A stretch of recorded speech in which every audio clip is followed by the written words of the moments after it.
सुकेश, जो आशुतोष ने कहा कि पुराने ढर्रे की राजनीति का युग खत्म हो गया है, अब पुराने ढर्रे में एक ओल्ड वर्ल्ड जो पॉलिटिक्स होती थी, रिश्ते होते थे, बातचीत होती थी, बैठकें होती थी, चाहे उसकी रिपोर्टिंग ना हो, क्या वो रिश्ता भी, मैं खास विपक्ष के से केंद्रित ये सवाल पूछ रहा हूं, विपक्षी नेताओं में वो मुलाकातों का दौर, वो राब्ता, वो भरोसा, वो विश्वास भी कहीं नहीं बनता दिख रहा है क्या?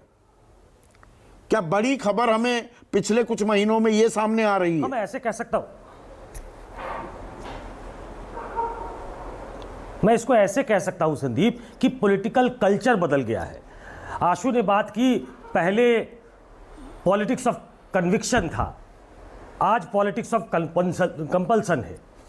मुझे लगता है राजनीतिक शब्दकोश में अगर पॉलिटिकल कन्विक्शन को और पॉलिटिकल कंपल्सन को देखा जाए तो वो एक दूसरे के पूरक है। ये आज इसका पॉलिटिकल कन्विक्शन, अगर उसको कन्विक्शन के बिल्कुल प्योर फॉर्म में देखें आप, तो आज बदल गया, पिछले 10 सालों में बदल गया, 2014 के बाद बदल गया, ऐसा नहीं। 70 के दशक में जनसंघ और जनता पार्टी साथ आए क्योंकि ऐसी प्रचंड सत्ता थी इंदिरा गांधी की कि उनकी हनक के आगे, उनके तानाशाही रवैये के आगे एक दूसरे को, अपनी आइडियोलॉजी को भूलकर एक साथ आना पड़ा। आप ये कह सकते हैं कि जनसंघ जनता पार्टी में मर्ज हो गई, लेकिन उसका मूल चरित्र नहीं बदला। वो बाद में 80 के दशक में पार्टी बन के फिर से खड़ी हो गई भारतीय जनता पार्टी के नाम पे। वीपी सिंह का जमाना था जिसका हवाला दिया पंकज जी ने। बीजेपी और लेफ्ट कांग्रेस पार्टी के खिलाफ एक मंच पे आ गए। ये भी पॉलिटिकल कन्विक्शन नहीं था, इसमें पॉलिटिकल कंपल्सन था, क्योंकि ऐसी सत्ता थी जिसको हटाना था, इसके लिए साथ आना था। तो कई बार मैं इसको पूरक के तौर पे देखता हूं, एक दूसरे को कॉम्प्लीमेंट करते हैं।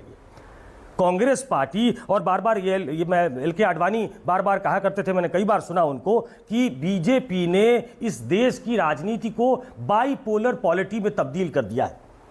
कांग्रेस के साथ ये संकट है कि एक जमाने में बीजेपी ने इस देश की राजनीति को बाइपोलर पॉलिटी में तब्दील कर दिया। क्या कांग्रेस पार्टी एक पोल के तौर पे आज महदूद है, या वो पोल भी हिल गया है? कांग्रेस पार्टी के सामने दिक्कत ये है, और इसीलिए हम बार बार बात करते हैं कि पॉलिटिक्स में आप you win friends, you make friends. और ऐसी स्थिति में जब आपके सामने मोदी हो खड़े, आपके सामने एक प्रचंड बीजेपी खड़ी हो, तो क्या आप अपने आप को थोड़ा छोटा करके, अपने इंटरेस्ट को पीछे रखते हुए, क्या आप ऐसा गठबंधन बनाएंगे जो बीजेपी से, मोदी से लड़ते हुए दिखाई दे? कांग्रेस के सामने संकट यह है कि बीजेपी, उसको लगता है कि बीजेपी जब कोलिशन में रही, लेकिन उसका एक्सपेंशन होता रहा। वो एक काउ बेल्ट पार्टी से धीरे धीरे पैन इंडिया पार्टी में तब्दील हो रही है। कांग्रेस पार्टी एक पैन इंडिया पार्टी में थी, वो कोलिशन पॉलिटिक्स में जब से फंसी है, वो श्रिंक होती जा रही है, वो छोटी होती जा रही है। ये 24 का चुनाव जो है, क्या उसको फर्दर पुश किया जा रहा है कि वो अपना वजूद थोड़ा और कम कर ले और अपने हिस्से का, अपने इंटरेस्ट को मारते हुए वो अपने पोटेंशियल पार्टनर्स को ये कहे कि हम यहाँ झुकने को तैयार हैं? मेरी जानकारी में अभी राहुल गांधी किसी एक बैठक में गए थे और वहाँ कम लोगों के साथ ही, लेकिन 3-4 लोग वहाँ मौजूद थे, और मुझे इसकी जानकारी मिली कि उन्होंने कहा कि बीजेपी को रोकने के लिए हम यूपी में कोई भी एक तरीके से ग्राउंड छोड़ने को तैयार है, ऐसा उन्होंने कहा है। लेकिन क्या वो ऐसा बंगाल में कर सकते हैं, जबकि बंगाल में उनकी पार्टी बिल्कुल डेसिमेटेड है? आज जो जयराम रमेश ने कहा, वो शायद बंगाल में खोई हुई जमीन वापस लाना चाहते हैं। क्या वो कर सकते हैं?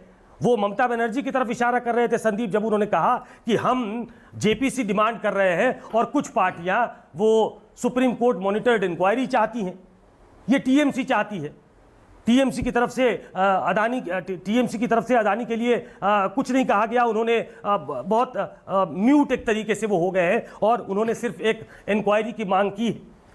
तो ऐसे में कांग्रेस तो एक पार्टी दूसरे इस द्वंद में पर है मैं ये कि हमें लानत- क्या करना चाहिए, और वो शायद वो समय का एक मिनट संदीप, वो सिर्फ उस समय का इंतजार कर रहे हैं जिसका जिक्र अभय दुबे जी ने किया कि अगर वो कर्नाटक जीत जाए, अगर वो मध्य प्रदेश जीत जाए, अगर वो छत्तीसगढ़ रिटेन कर ले, तो क्या वो एक फोर्स के तौर पे आएगी और ऐसे में उसकी आर्म ट्विस्टिंग नहीं हो पाएगी। वो इसका इंतजार कर रही है। लेकिन क्या ये इंतजार बाकी दलों को नागवार गुजरेगी? नीतीश कुमार जैसे लोगों को जो एक फ्रंट के तौर पे कांग्रेस को चाहते हैं कि वो आ तो जाए फ्रंट में, एक मेन फ्रंट बने, लेकिन वो पीछे खड़ी रहे, वो लीड करने की स्थिति में ना हो, क्योंकि वैसे लोग ये समझते हैं कि मोदी वर्सेस राहुल में राहुल मात खा जाएंगे और मोदी आगे निकल जाएंगे फिर से, और एक बार मोदी को हटाना जरूरी है अगर बीजेपी को कमजोर करना है तो पर इस पहले आप में ये गाड़ी तो नहीं छूट जाएगी, ये इंतज़ार बहुत लंबा तो नहीं हो जाएगा। और इसमें मैं वो फिर से ओल्ड वर्ल्ड पॉलिटिक्स जो थी उसमें रिश्ते कायम होते थे, आप अलग अलग गठबंधन भी बना लेते थे, मुलाकातें होती थी। यहाँ पर ये कि जी हमने न्योता दिया भारत जोड़ो में 2 बार नीतीश कुमार को, वो नहीं आए तो हम बुरा मान रहे हैं। नीतीश कुमार का खेमा और वो खुद इस बात का बुरा मान रहे हैं। 6 महीने हो गए, आगे बैठ के होनी थी, मुलाकात होनी थी, कोई बात नहीं हो रही। तेजस्वी इस बात पर मुंह फुलाए हुए हैं कि जी मेरे पिता का इतना क्रिटिकल ऑपरेशन हो रहा था। प्रधानमंत्री बात करते हैं, बाकी लोग बात कर रहे हैं, कांग्रेस के आला नेतृत्व यानी कि सीधे सीधे सोनिया गांधी राहुल गांधी की बात हो रही है, वो कोई हालचाल नहीं पूछते, कोई ट्वीट भी नहीं करते। हाँ, व्यक्तिगत रिश्ते वैसे शायद नहीं है, लेकिन राजनीति में कोई ऐसा पहली बार नहीं हुआ है। मुलायम सिंह और लालू यादव जो जिनकी सेकंड जनरेशन आज और जिनकी लेगेसी को लेकर अखिलेश यादव और तेजस्वी यादव चल रहे हैं, एक ज़माने में एक दूसरे को काटते थे। एक ज़माने में मुलायम सिंह और अजित सिंह की नहीं पड़ती थी, आज अखिलेश यादव और आरएलडी गठबंधन में है।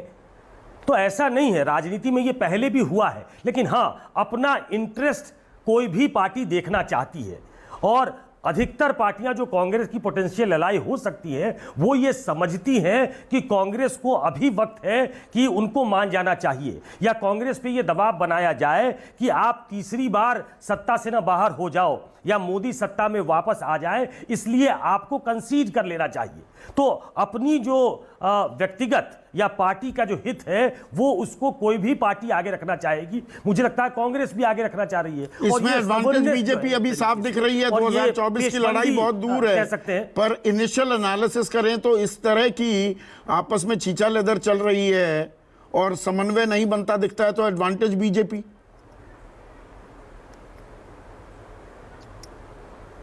ये मुझसे पूछ रहे हैं आप? हाँ सुकेश। हाँ, अगर ऐसी स्थिति रही विपक्ष की जिसमें वो एकजुट होता हुआ नहीं दिखा, तो ऐसे में एडवांटेज बीजेपी है।